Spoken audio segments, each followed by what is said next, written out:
Overwhelmed with regret and nostalgia, I long to reconnect and be with her again. But she is now happily married and has kids. I've been tearing myself apart just thinking about her and how things ended. I can't stop, no matter how much I try. This is going to be a long post, and I know I'm writing a lot of rambling and nonsense. When I, 37 male, was 20, I met the most beautiful woman, Lila, who was 19 at the time. She was beautiful both inside and out. She had the most gorgeous dark brown hair that looked red and purple when the light hit it just right, these golden brown eyes and lashes that looked like a doll's, freckles on her rosy plump cheeks, and a single dimple when she smiled a certain way. She was a year younger than me, but yet she was always so much smarter and more mature in every aspect. We dated for 2 years. I met her parents, and her no-nonsense cop father definitely gave me the stank eye at first, but he grew to like me. Her mom adored me right off the bat, always commenting on how my green eyes complemented her daughter's golden brown eyes in the most romantic way. I still don't fully understand what that means, but I liked the compliment. Her younger siblings loved playing in the backyard with me. She met my parents and my 2 brothers, and they all loved her right off the bat. My younger brother was the same age as her, and they were going to college together and would help each other study in some of the shared classes their majors had. Hell, even my 6-month-old dog I had adopted before even meeting her seemed to like her more than he liked me. She told me her dreams, how she wanted to own a home that was tucked away from everything but not completely isolated. How she wanted to be a doctor, and that she wanted to help people. She wanted to be a pediatrician. She loved kids. She always said she wanted a family. She didn't care how many kids she had. She just wanted to experience the ups and downs of motherhood. She wanted the good, the bad, the ugly. I listened to her go on and on about baby names and how she would design a nursery. At the time, I thought I wanted kids too. I wanted to marry this girl and give her the family she so clearly wanted. She was my Lila. I wanted to stay with her forever. I was young, but I was in love with her. After 2 years of dating, I started to realize that I didn't want to have kids. I thought I was just being around too many of my bratty cousins, and that was turning me off from the idea. But the more I thought about it, the more the idea of having to be a father made me sick. I would get headaches, and my stomach would twist in knots thinking about having to take care of some screaming, crying, and shitting little thing, and then have it grow into a tantrum-throwing toddler, a bratty child, and then some moody teenager. I didn't want to be held down like that. I wanted to travel, have money, and be free. After a few drinks one night, I ended up telling all of this to Lila. I remember she went quiet and simply said, "I won't try and change your mind, but I'm not giving up my dreams." I remember scoffing and rolling my eyes, telling her that we weren't going to have kids. She stood up from the couch and said, "You might not want that anymore, but I still do. I'm not going to try and force either one of our minds to change, then one of us will end up miserable." I realized she was breaking up with me, and even though she was so calm and mature about it, I remember feeling so angry. She was walking around the apartment gathering her things and being completely silent. I kept arguing with her, trying to change her mind. I kept telling her that it was stupid to want kids, that they were annoying and a waste of time. When she still didn't budge, I started to insult her. I said she was stupid, that she was a weak woman for wanting to be a mom, that she should just give up on being a doctor so she could push out her brats. Lila finally started to respond to me, telling me to calm down, that we simply wanted different things in life and that was okay. I hated her at that moment, that she wasn't agreeing with me. I remember punching the wall of our apartment, kicking a door, throwing anything I could get my hands on. She watched me wreck our living room and kitchen, not saying a word. She walked past me and left. This whole thing happened over a few hours. In less than a day, I lost the love of my life, and my apartment was now trashed. Of course, news of why we broke up and my reaction to it reached my family. My mom cried hearing how I reacted. My dad gave me the coldest look I'd ever seen. My brothers both said I was an idiot, with my younger brother saying I was lucky Lila hadn't called the cops on me during that. That was 15 years ago. I've tried to have relationships since, but they never lasted more than a few weeks. I travel around for work, but now I'm back in the same town Lila lives in. Lila got married, got her doctorate, had kids, and is still a pediatrician last I heard. I know my younger brother still kept some contact with her in the first few years after the breakup. He even invited her to his wedding, but she declined because she didn't want to cause drama. I'm back in her town, the town we both grew up in, dated in, lived in, and where she currently lives. I can't stop thinking about her. I miss her so much right now. I miss her sweet perfume that smelled like a bakery, her strawberry shampoo, the way her hair looks in the light. She's 36 now, and I want to reach out to her and make amends with her. I want to hold and hug her one last time, to tell her I love her and I'm sorry. I don't know if that's a good idea, but a part of me needs closure. I don't know what to do. I want to sweep her off her feet and have her be my love again, but I don't know if that ship has sailed already. Update 1. I have a date with my ex tomorrow, and I'm nervous. I recently reached out to an ex-girlfriend of mine to see about meeting up and catching up on life.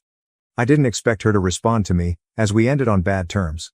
She responded, and we ended up messaging for a while and did some catching up. I finally asked her if she'd be willing to see me in person, and she said she'd be willing to meet up with me. I'm over the moon, but I'm also nervous about going on a date with her. She's 36, and I'm 37, and our last time being on dates with one another was close to 15 years ago. Our date is tomorrow evening after she gets off work. I'm scared I'll mess things up again. I already feel like she's being too generous with me by even agreeing to speak to me again, let alone see me in person, but I'll take any chance I can to try and make things right with her. I can't shake this horrible feeling in the back of my throat that I'll mess something up, that I'll just end up more heartbroken than before. That I'll come on too strong, and she won't want to see me ever again. I've bought her favorite flowers for her, and I've already made sure to start re-wearing her favorite cologne of mine from all those years ago. I've been practicing what I need and what I want to say to her. I have no idea how this date's going to go, but I just need to type out these feelings of nervousness I have. Update 2. Following my last post, I reached out to Lila. I had to. I know a lot of people wanted me to never contact her again, despite how I wanted to make amends with her. So I reached out to her and she responded, and we chatted back and forth a bit. After a bit of this, I asked her if she wanted to meet up and basically let her set all the ground rules. She agreed, and 3 days ago we went out on a date. She is just as beautiful as she was when we were together. Her figure filled out, and she finally lost the baby fat on her face, but she was still the same woman I fell in love with all those years ago. We sat down and talked. I didn't want to talk much about myself, but she asked about my life, so I had to. She asked about my job, my family, how I'd been. Typical catching up stuff. I'll admit I was zoned out for most of this, and I was operating on autopilot to keep my nerves from taking over. I just wanted to grab her and hold her, kiss her, make her mine again. I don't think I realized just how much I missed her until she was right in front of me. Finally, when she was done asking about me, I finally got to ask about her and how she's been. She got married 11 years ago, so 4 years after our breakup. She has 2 daughters, an 8-year-old and a 6-year-old. I saw how happy she was when she talked about them, and I couldn't help but feel jealous and guilty. I should have been the one to have children with her, but I was stupid, and now she had kids with someone that wasn't me. I asked about her husband, and it turns out she's a widow. He died 7 years ago while she was pregnant with her youngest. It was unexpected, according to her, but that she's done her best to move on and hold herself together and appear unaffected by it all for her daughters. I asked her if she was seeing anyone, and she said no. I asked her if she ever thought about me after our breakup, and she got vague with her answers. I told her she could tell me bluntly what she was thinking. Lila said that she was very depressed after our breakup. She had built a future for us in her head, and she felt like I broke it on a whim with no warning. She said she lost her first real relationship and all the dreams she had with me when we broke up. She admitted that she had been so attached and in love with me that for a while she almost tried to convince herself that she didn't want kids, but no matter what she did, she couldn't stop herself from wanting to be a mom, and she knew that if she gave that up voluntarily, she would be miserable for the rest of her life. I asked her if I scared her that night, if she felt threatened by me at all. She said the yelling overwhelmed her, and while the commotion frightened her, she wouldn't say she feared for her safety or life, so that gave me hope. I apologized to her about how we broke up and told her I had regretted everything I did and said that night. She said she had moved on and forgiven me years ago. She always was a very forgiving and kind person, part of the reason I fell in love with her in the first place. I asked her if she was willing to give me another chance and let me back in her life. She was hesitant and got quiet for a moment. I could feel myself panicking when that happened. She said that she didn't mind me being in her life, but that I'd have to regain her trust in order for her to consider even trying to date me. I was disappointed, frustrated, and very disheartened, but I knew if I came on too strong, she'd turn me away completely. I told her I'd be happy to be in her life in any way that I can, and that with her permission, I'd be working to prove I deserved a second chance at romance. I'm happy to have Lila semi back in my life, and I'm going to work on proving to her that we should get back together. I hope that we can have the family and life she always talked to me about. I know there's still time, but the clock is ticking on it. I'm hoping that one day I'll be posting for advice on the family we'll have together if all things go well. Update 3. unsure how to proceed in my so-called relationship. Should I ask her to be my official girlfriend?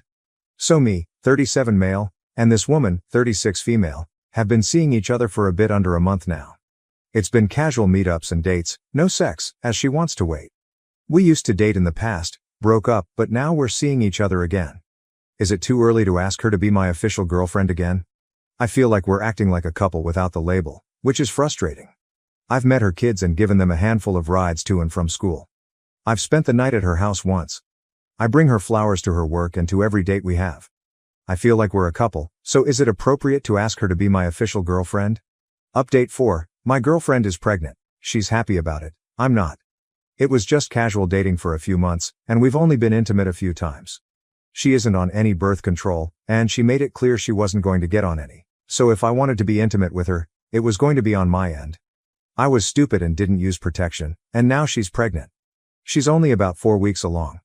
They caught it during her routine blood work at the doctor's office. She's surprisingly optimistic about this. I am not.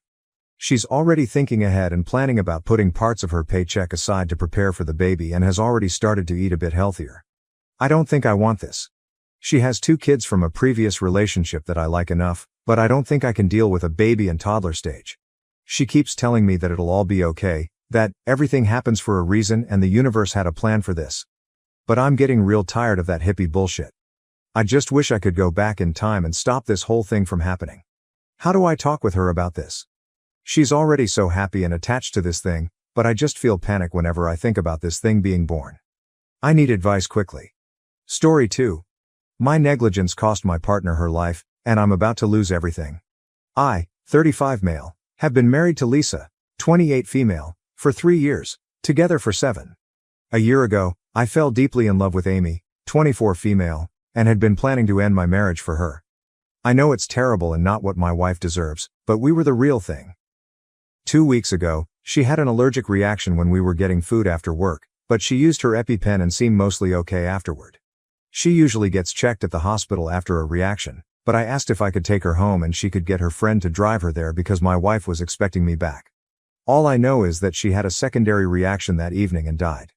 I didn't even find out about it until the following Monday through a work email. It has been eating me up ever since, and I will never forgive myself for not sacrificing an hour of my time to possibly save her. I sent some childish messages to Amy when I didn't hear from her over the weekend because I thought she was angry I didn't take her to the hospital. I am thankful she never saw them and ashamed that I assumed the worst. Our relationship was great, and the highs far outweighed the lows, but I have always hated being ignored, and I lose my cool when it happens. It is not a regular occurrence, and I would have more than made it up to her. Yesterday at work, HR and legal were in the CEO's office all day, and my manager ended up canceling our project meeting because he was with them all afternoon. I was on edge, but an affair isn't exactly a corporate crisis, and I thought something would have already happened if anyone knew. I am now 99% certain it was about me. A few hours ago, I received a message from Amy's phone which said, "This is Amy's brother Tom. I want you to know it was me." I tried to call, but it went straight to voicemail, and none of my messages have been delivered.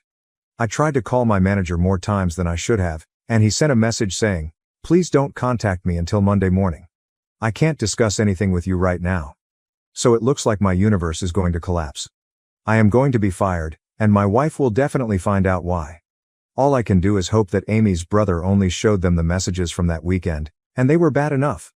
I have no family except my wife and daughter and nowhere to go. All of my friends are either people I've met through my wife or my colleagues. On Monday, everything I've spent over a decade working towards disappears. I can't stop it. I can't talk to anyone about it. So here I am. I know cheaters are the devil, so I'm not expecting sympathy, but this is making my chest hurt, and I need to get it out there. Update: I have been consistently harassed for an update since posting, so please take it. Gloat because you're such wonderful people in comparison, then stop following me around Reddit. I am suffering in the wake of my infidelity and unprofessional behavior as I knew I would. I understand that it is an appropriate outcome, and I am taking full accountability. I was suspended from work on Monday, and I'll probably be fired sooner than I thought. I'd hoped to be able to save money as HR built their case, but it looks like Amy's brother basically performed the entire investigation for them. After an excruciating 3-hour run-through of everything they had, I spoke to the founder, and he recommended the solicitor I am now using. The issue is that the company has to come down hard to protect themselves because even though Amy's family doesn't have much chance of a claim, any suggestion of a cover-up could cause damage regardless.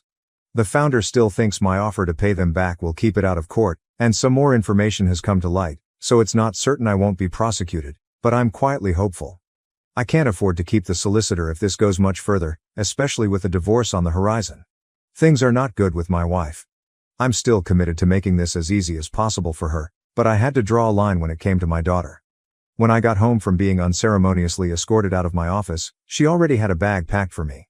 She wouldn't let me wait at the house until my daughter was back. She wouldn't let me check I had everything I needed. She wouldn't let me take the car, and she didn't care that I had nowhere to go.